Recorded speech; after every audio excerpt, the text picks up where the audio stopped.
இப்ப மேஜிக் போஷனால எலியா மாறினா அந்த விட்ச பார்த்தீங்கன்னா, அப்படியே ஒரு கண்ணாடி பாக்ஸ்குள்ள வந்து அடைச்சிடுறாங்க.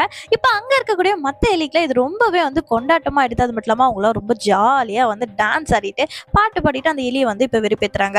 ஸோ இப்ப அப்படியே கட் பண்ணா, இப்ப இந்த கிரானி லேடிக்கு வந்து பார்த்தீங்கன்னா, நெறைய பணம் வந்து இந்த விட்ச் வீட்ல இருந்து கிடைச்சிடும். அவங்க அதெல்லாம் கலெக்ட் பண்ணிட்டு போயிடுறாங்க. இப்போ ஒரு ஹோட்டலுக்குள்ள பார்த்தீங்கன்னா, இந்த எலி வந்து ஒரு போர்ஷனோட வந்து ஓடிட்டு இருக்கு. அது மட்டும் இல்லாம, அங்க இருந்து பார்த்தீங்கன்னா, மேல இருந்து அப்படி ஸ்லிப் ஆகி கீழ விழும்போது, கரெக்ட்டா அந்த போர்ஷன் வந்து அங்க இருக்கக்கூடிய ஏதோ ஒரு இதுல வந்து சூப்ல வந்து கீழ கலந்துருதுங்க. இந்த போர்ஷனை குடிச்ச அந்த விச்சஸ்லாம் பார்த்தீங்கன்னா, அப்படியே வந்து ராட்டா மாறிடுறாங்க. அது மட்டும் இல்லாம இப்ப எல்லாரும் குடிச்சிருக்காங்க. ஸோ அவங்க எல்லாருமே மாத்தி மாத்தி ராட்டா மாறுற இந்த சீன் பார்க்கறதுக்கு அப்படியே செம மாஸா வந்து இருக்குங்க. ஸோ இப்ப இருக்க எல்லாரும் எலிகள்லாம் பார்த்தீங்கன்னா ரொம்ப சந்தோஷமா இருக்காங்க. இந்த கிரானி லேடியும் வந்து ஹாப்பியா இருக்காங்க.